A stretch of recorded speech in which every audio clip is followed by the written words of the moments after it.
પ્રધાનમંત્રી નરેન્દ્ર મોદીના જન્મદિન નિમિત્તે દેશભરમાં ભાજપ દ્વારા સેવા પખવાડિયા અંતર્ગત સ્વચ્છતા અભિયાનને વિશેષ પ્રાધાન્ય આપવામાં આવી રહ્યું છે.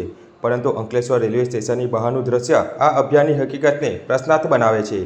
અમૃત યોજનામાં આધુનિકીકરણ માટે સામેલ અંકલેશ્વર રેલવે સ્ટેશનની બહાર જીઆઈડીસી તરફના માર્ગ પર લાંબા સમયથી કચરાના ઢગલા જમા થઈ રહ્યા છે. આ અંગે અગાઉ પણ સ્થાનિક મીડિયાએ મુદ્દો ઉઠાવ્યો હતો, છતાં હાલ સુધી કોઈ ઠોસ કાર્યવાહી કરવામાં આવી નથી. શહેરના નાક સમાન ગણાતા રેલવે સ્ટેશનની બહાર કચરાના પહાડ મુસાફરો અને પર્યટકો માટે અશોભનીય દ્રશ્ય ઊભું કરે છે. બીજી તરફ સ્વચ્છતા અભિયાન અંતર્ગત સોશિયલ મીડિયા પર કાર્યક્રમોની જાહેરાતો અને ફોટા પ્રકાશિત થવા છતાં વાસ્તવિક પરિસ્થિતિમાં ફેરફાર જોવા મળતો નથી.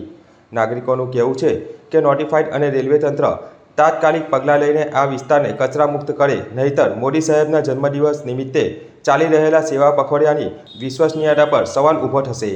મારું નામ હરીશભાઈ છે.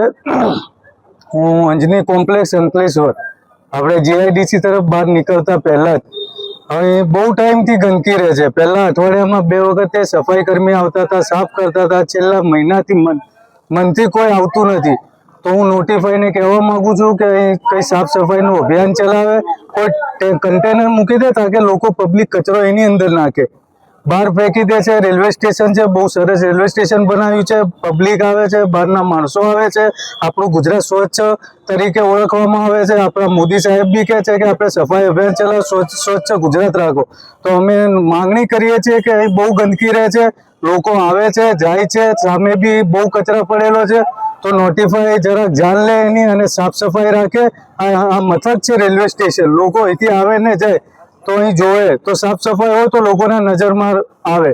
તો વિનંતી છે નોટિફાઈ કર્મચારીઓથી કે સફાઈ કર્મીઓને મોકલે, દરરોજ મોકલે. દરરોજ ના થાય તો 2 દિવસે મોકલે, પણ અહીં સાફ સફાઈ રાખે. Thank you. Anjani complex shopping છે, અમારી મેઇન એરિયામાં છે અને એટલો સારી બધી દુકાનો છે, બધા માણસો વ્યવસ્થિત છે. પણ અમારે આ ક્લિનિંગ માટે બધાને તકલીફ છે. તો તમારા માણસો આવે છે પણ કંઈ ક્લિનિંગ બરાબર થતો નથી. એટલે એના માટે સિરિયસ એક્શન લો અને જેટલો બને એટલો અમારો અહીંયા ક્લિનિંગ થાય એની કાળજી લેજો દરેક. બરાબર. નમસ્કાર. હું સૌને પહેલા એક જાણ કરવા માંગુ છું કે અંકલેશ્વર રેલવે સ્ટેશન પર સ્વચ્છ અંકલેશ્વર બનાવેલું છે રેલવે સ્ટેશન. એના હિસાબે વીકલીની અંદર અઠવાડિયામાં નોટિફાઈડના 2 અઠવાડિયાની અંદર 2 વખત ગાડી આવતી હતી સાફ સફાઈની. એના બદલે અત્યારે 2 મહિના થઈ જાય છે તો પણ સાફ સફાઈ કરવા આવતા નથી. ને સ્ટેશન ઇલાકાની અંદર ગંદકી સારી નથી લાગતી. અહીંયા માણસો પણ સારા છે.